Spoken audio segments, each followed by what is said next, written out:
It started on a gray Monday morning at the naval base, the kind of morning when the sea smelled like iron and the gulls screamed louder than usual. The officers gathered in the main hall, their boots clacking against the polished floor, medals flashing under the fluorescent lights. At the center of the room stood Colonel Briggs, broad-shouldered, red-faced, and full of himself. The kind of man who thought his voice was more important than oxygen. He was in charge of the simulation review that morning, where junior officers presented new strategy models for maritime defense. Among those officers stood Lieutenant Maya Reed. She was the youngest in the room, only 26, with sharp eyes and a posture that said she had something to prove. Most people didn't notice her when she walked in. She didn't demand attention. She drew it quietly. She had spent weeks working on her proposal, a new predictive AI system to detect threats before radar could, and today was her first chance to present it. Colonel Briggs looked her over with that smirk he gave to anyone he thought beneath him. "Lieutenant Reed," he said, loud enough for everyone to hear, "I hope this presentation of yours isn't another PowerPoint dream." A few officers chuckled, the kind of fake laugh people give when they don't want to be next in line for humiliation. Maya's hands stayed still at her sides. "No, sir," she said evenly. "It's a working prototype." That got a few raised eyebrows. Briggs arched one, too. "A prototype," he said, pretending to sound impressed. "Well, I suppose we'll see whether it's clever code or just a pretty toy." Maya turned on her tablet and connected it to the projector. The large screen flickered to life, displaying a digital map of the eastern coastline. Tiny blinking dots showed real-time ship movements, color-coded based on risk. This system, she began, uses machine learning to analyze oceanic patterns, vessel data, and previous incidents to predict potential threats. It can identify hostile movement up to 12 hours before radar detection. She spoke clearly, her voice calm. The room was quiet for the first few minutes. Her model ran a simulation showing how it could have prevented last year's failed interception. The results were flawless, but Briggs leaned against the table with folded arms, unimpressed. "You're telling me," he said, "that your little computer here is smarter than human intuition, than years of experience." "It's not about being smarter, sir," Maya replied. "It's about reacting faster, before humans even realize there's a pattern." That was when Briggs laughed. A deep, booming laugh that echoed across the hall. "Faster, huh? Let me tell you something, Lieutenant. Machines don't win wars. People do. And people who rely too much on machines get others killed." The room went stiff. Maya felt the heat rise in her chest, but she didn't flinch. She simply said respectfully, "Sir, the goal is to save lives, not prove who's smarter." Briggs turned to the audience. "Hear that, folks? The lieutenant wants us to let the computers do our thinking. Maybe next time, she'll let Siri drive the destroyers." Laughter rippled through the officers. Maya stood frozen, her throat tight. She could feel every eye on her, some pitying, some amused. But then something odd happened. The back doors opened, and a tall figure stepped inside. The room fell instantly silent. Admiral Jonathan Hayes, silver-haired, composed, with a face that looked like it had seen too many storms, walked in. Everyone snapped to attention. The Admiral wasn't just a name. He was a legend, a decorated war hero, who now oversaw the entire Atlantic Command. "At ease," he said, his voice low but commanding. "I came to observe today's session. Please continue." Briggs straightened, his arrogance dimmed for a moment, but not extinguished. "Of course, Admiral," he said, giving a stiff nod. "We were just reviewing Lieutenant Reed's proposal. An interesting idea, though I'm not sure it holds up in the real world." Hayes's eyes shifted to Maya. "Let's see it." Maya restarted the simulation. The Admiral watched quietly as the system predicted multiple potential threats, each one verified by historic data. His eyes narrowed slightly, focused. When the simulation ended, he didn't speak immediately. Instead, he turned to Briggs. "Colonel, did you test her system before forming an opinion?" Briggs hesitated. "Well, sir, I've seen enough AI gimmicks to know when one's all flash and no fight." Hayes stepped closer, his calm gaze unsettling. "You've seen enough, but have you understood enough?" His words hung in the air like the silence after a thunderclap. Briggs's face stiffened. The Admiral turned back to Maya. "Lieutenant Reed, how did you train this system?" "With declassified naval movement data, sir," she said, regaining her composure, "and simulated conflict patterns. The system learns from each scenario. It doesn't replace human command, it assists it." Hayes nodded slowly, then looked at the map again. "Run it for the current week." Maya tapped the command. The display updated, and suddenly, one of the cargo routes flashed red. The system predicted unusual detour patterns consistent with smuggling activity. The room murmured. "That's a live warning?" Hayes asked. "Yes, sir," she replied. "If confirmed, it means a vessel's likely carrying illegal tech through our blind zone." Briggs laughed again, trying to recover control. "Oh, come on, sir. That's speculation from a glorified calculator." Hayes's expression hardened. "Send a verification team." Within minutes, a call went through the base's communication line. The response came fast. A patrol drone confirmed an unidentified ship drifting 30 miles off course, exactly where the system predicted. The room went completely still. Briggs's smirk vanished.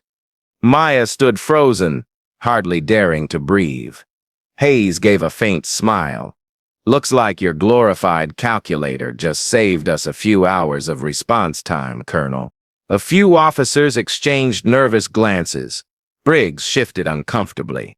"Lucky guess," he muttered. Hayes's tone turned sharp. "Luck is when you're unprepared and still win.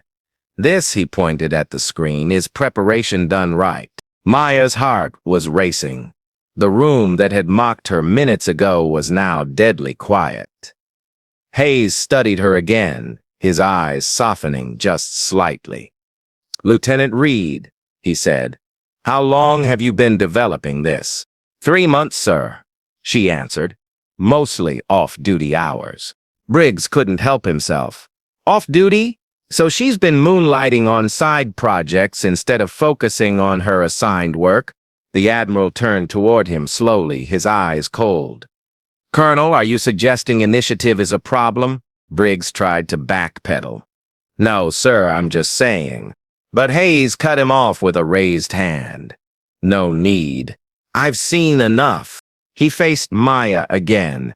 "Lieutenant, would you be willing to present this to the Joint Defense Committee next week?" Maya blinked, speechless. "Yes, sir, of course." Briggs's jaw tightened. "Admiral, with all due respect," Hayes's voice snapped like a whip. "Respect is something you show, not just say, Colonel." The tension in the room was thick enough to slice through. Every officer stood rigid, afraid to move. Maya's system kept running silently behind them, flashing data across the screen like a living mind at work.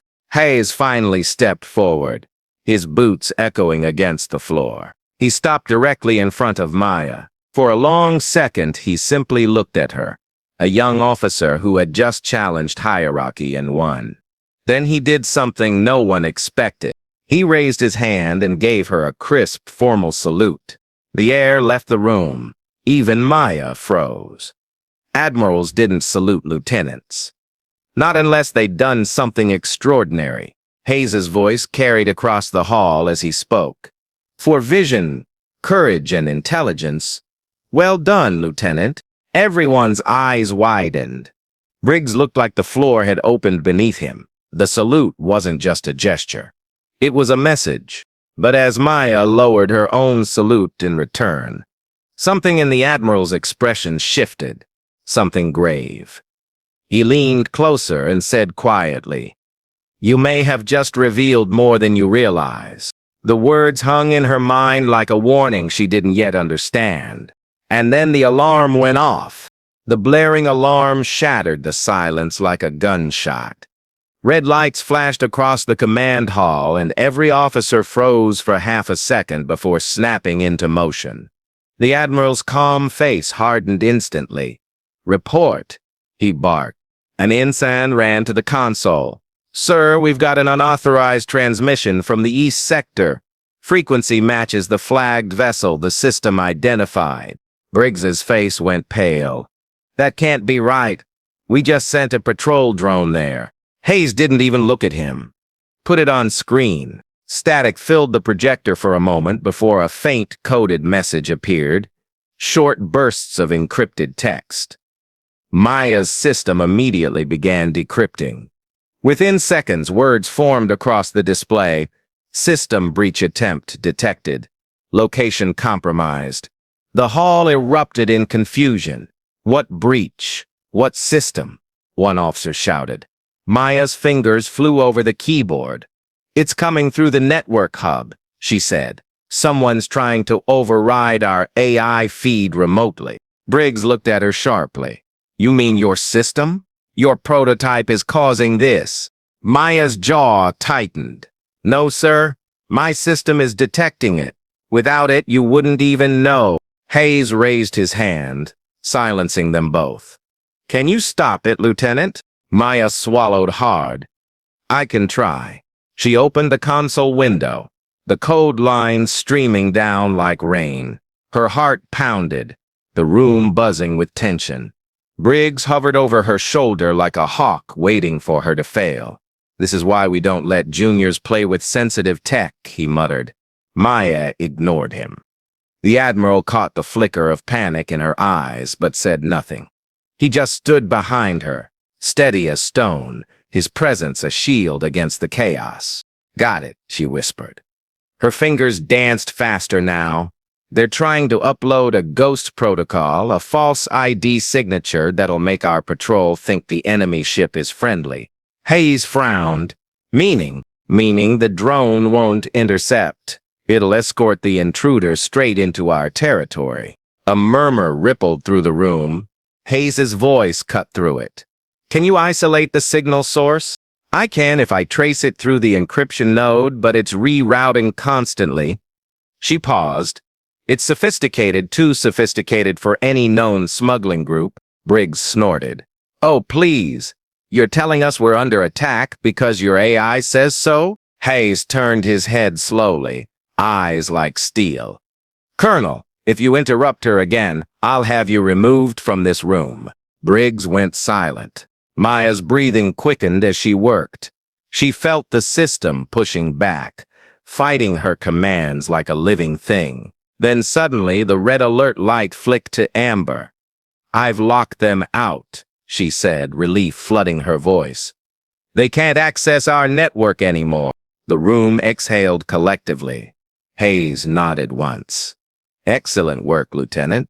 But before anyone could breathe easy, the Admiral's communicator buzzed. He answered, listened for a few seconds, and his face darkened. "The vessel just changed course toward the coast," he said.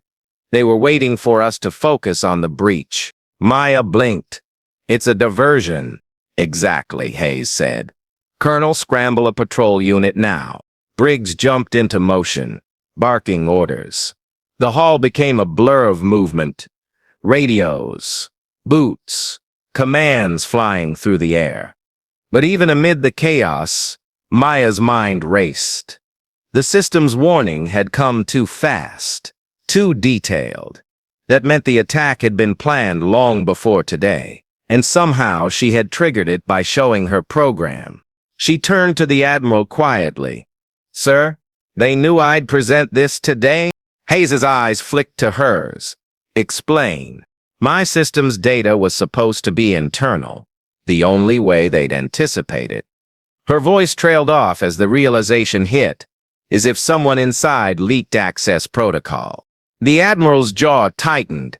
"An internal leak," Briggs overheard. Now hold on. You're accusing someone here of treason? Maya didn't look at him. Not accusing, sir, but the transmission we intercepted came from a secure naval IP. That means whoever's responsible had clearance. Hayes nodded grimly. Can your system pinpoint the exact terminal? Yes, sir. She opened a new interface and began running a deep trace. It took only seconds before a terminal ID appeared. One registered to Colonel Briggs. The room froze. Briggs's face twisted. That's absurd. Someone must have spoofed my credentials. Hayes's voice was calm, deadly calm, possibly, but we'll verify. Security officers moved closer. Briggs stepped back. You can't be serious. Admiral, I've served for 25 years. Hayes interrupted, his tone like a blade. And if you've done so honorably, the investigation will prove it. Maya's screen pinged. Sir, she said softly, the terminal didn't just send data, it received it. The infiltration code came from his ID signature. The silence was suffocating. Hayes's face didn't move, but his eyes turned cold as winter. Colonel Briggs, he said, you are relieved of duty pending investigation.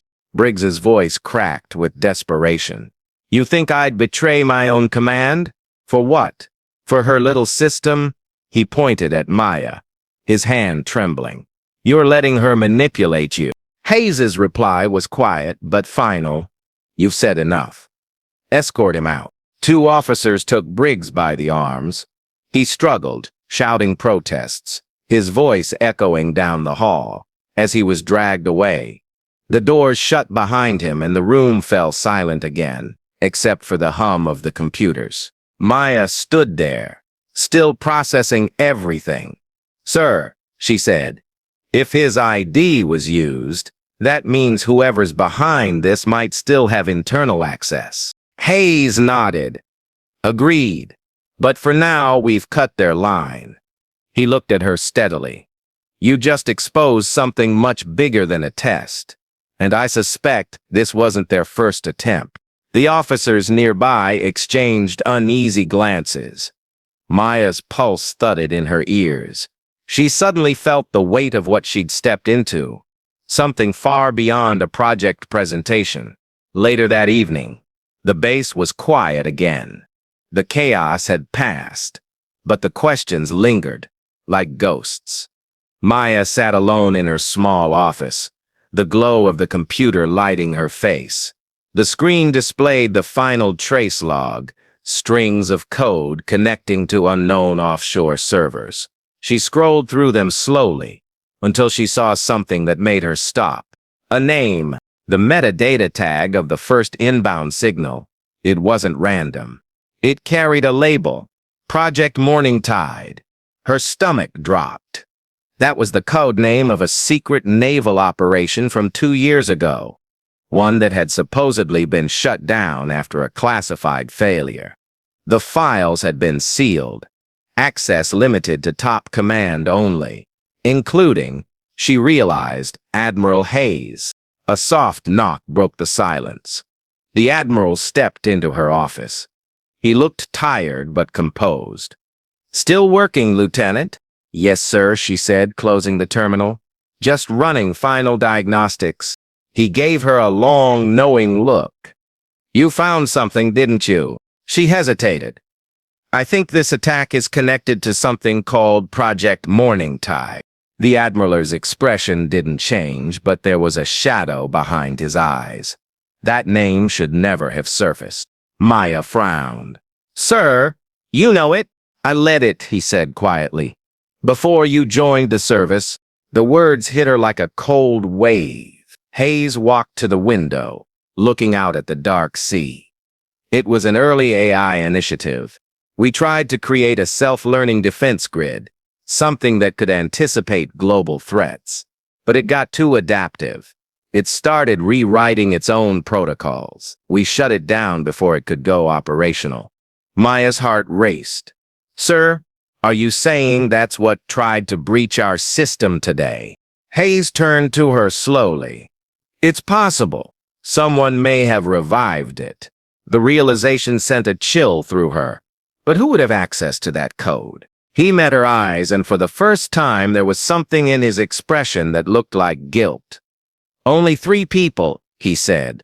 "Myself, Colonel Briggs," he paused. "And one more." "Who?" Maya whispered.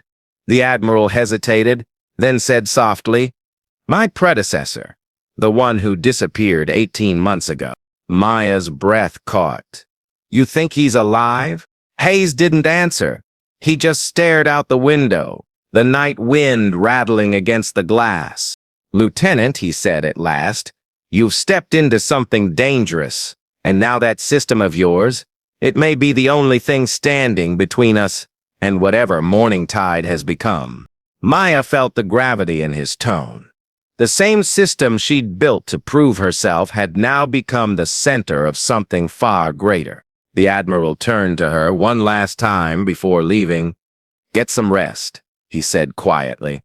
"Tomorrow we hunt a ghost." But Maya didn't rest. Long after he left, she sat there staring at the dark screen, the cursor blinking like a heartbeat. She reopened the terminal, typing one command. The system loaded, and on the corner of the interface a single new message appeared. "Hello, Maya." Her blood ran cold. The screen flickered. Then, before she could react, the AI she had built began running on its own. And with that chilling glow reflecting in her eyes, she realized the ghost was already inside. Sometimes courage doesn't come from medals or rank. It comes from standing your ground when no one believes you and fighting for what's right, even when the truth turns against you. Because bravery isn't the absence of fear, it's the will to face it head on, no matter how deep the darkness goes.